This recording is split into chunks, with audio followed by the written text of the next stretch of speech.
Right. இந்த வினாவை நாங்கள் பார்ப்போம். இந்த வினா எடுத்துட்டீங்கன்னா இது 2021ஆம் ஆண்டில் வந்து 23வது MCQ. இது எலக்ட்ரிசிட்டி என்ற பாடத்துக்குள்ளே வருகுது.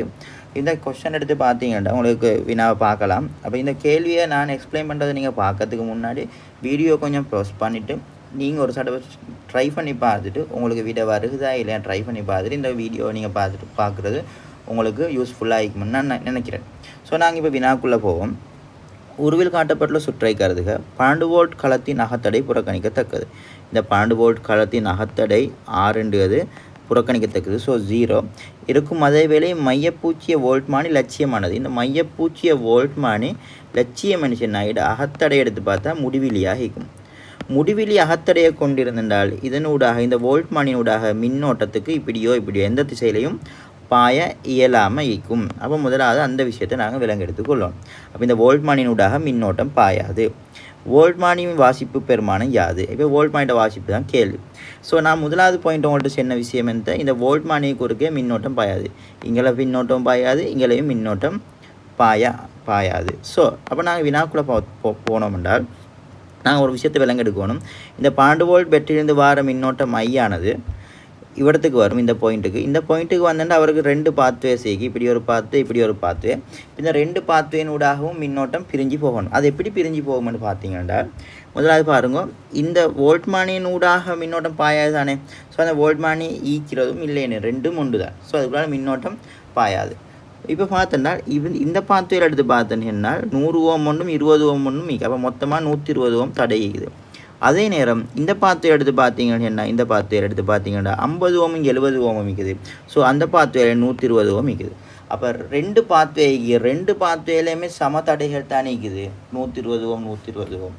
ஸோ இங்கே வந்து ஐயண்ட மின்னோட்டம் 2 பாத்வேனூடாகவும் சம அளவில் பிரிஞ்சு போகும். முதலாவது அந்த விஷயத்தை நாங்கள் விலங்கெடுத்து கொள்ளணும். ஓகே தானே, சம அளவில் பிரிஞ்சு போகும்.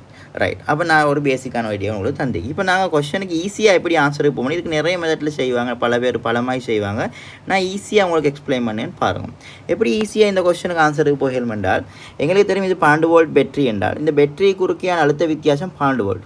பேட்டரி குறுக்கே அழுத்த வித்தியாசம் 12 வோல்ட்னா பேட்டரியோட இந்த முனையில் தாழ்த்த முனையில் 0 வோல்ட் என்றும் உயரழுத்த முனையில் 12 வோல்ட் என்றும் எடுத்துட்டால் இந்த புள்ளியிலையும் 12 வோல்ட் இருக்கும். இந்த இது சமழுத்த புள்ளி தான் இந்த ஏரியா ஃபுல்லாக. ஸோ இந்த புள்ளியில் 0 வோல்ட் அடிக்கும். சரிதான், இங்கே 0 வோல்ட், இங்கேயும் 0 வோல்ட் அடிக்கும். ஸோ இந்த 12 வோல்ட் இங்கே இப்படி விரயமாகும். இங்கேக்கு 12 வோல்ட் ஒன்று விரயமே. இந்த புள்ளியில் 12 வோல்ட், இந்த புள்ளியில் 0 வோல்ட்னால் இங்கிருந்து இங்கேக்கு 12 வோல்ட் அழுத்தம் கொண்டு விரயமாகும். அதே மாதிரி இவடத்தில் 12 வோல்ட் என்றால் இங்கிருந்து இங்கேக்கும் 12 வோல்ட் ஒன்று விரயமாகும். ஸோ இந்த 2 பாத்வேலே 120 ஓம் தான் நீக்குது. அப்போ இந்த 120 ஓமுக்கு குறுக்கே 12 வோல்ட் விரயமாகும். இந்த பாத்வேல் எடுத்து பார்த்தா 120 ஓமுக்கு குறுக்கே 12 வோல்ட் விரயமாகும்.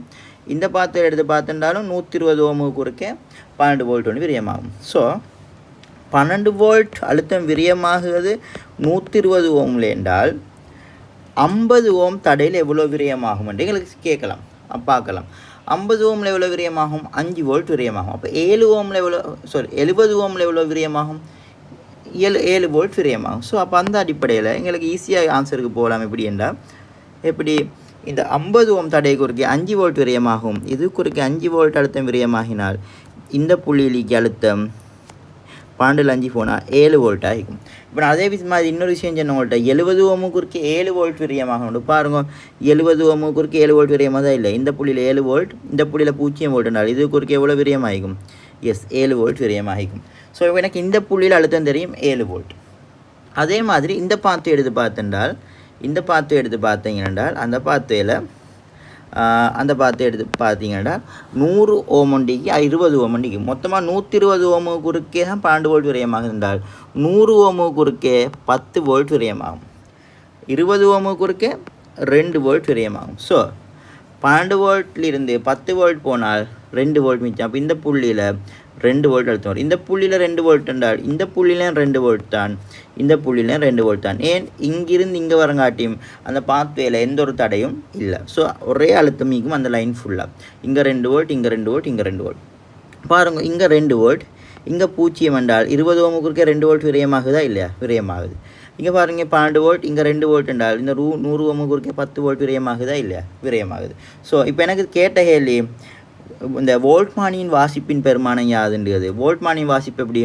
இந்த புள்ளிக்கும் இடையிலான இந்த தொடுத்திக்கு வோல்ட்மானியை தொடுக்கப்பட்டிக்கு இந்த புள்ளி ரெண்டுகளுக்கும் இடையில். ஸோ இந்த புள்ளியில் 7 வோல்ட், இந்த புள்ளியில் 2 வோல்ட்டுண்டா வோல்ட்மானின் அழுத்த வித்தியாச வாசிப்பு 5 வோல்ட் ஆகிக்கும். ஸோ +5 வோல்ட்டுன்னு வரும். எத்தனாம் ஆன்சர்? முதலாம் ஆன்சர். ஸோ அப்போ இந்த மாதிரி இந்த கொஷனுக்கு உங்களுக்கு ஆன்சர் விளங்கிக்குமே நம்புவேன். இந்த மாதிரி இலகுவான முறையில் ஒவ்வொரு நாளும் ஒவ்வொரு கொஷனை விளங்கெடுத்து கொள்ளணும்னா என் சேனலை தொடர்ந்து ஃபாலோ பண்ணிக்கோங்க. எக்ஸாம் நடக்கும் முறையில் முடியுமான வரை ஒவ்வொரு நாளும் ஒவ்வொரு எம்சிக்கு அப்லோட் பண்ணதுக்கு எதிர்பார்ப்பில் காத்துட்டிருக்கிறேன். நன்றி, வணக்கம்.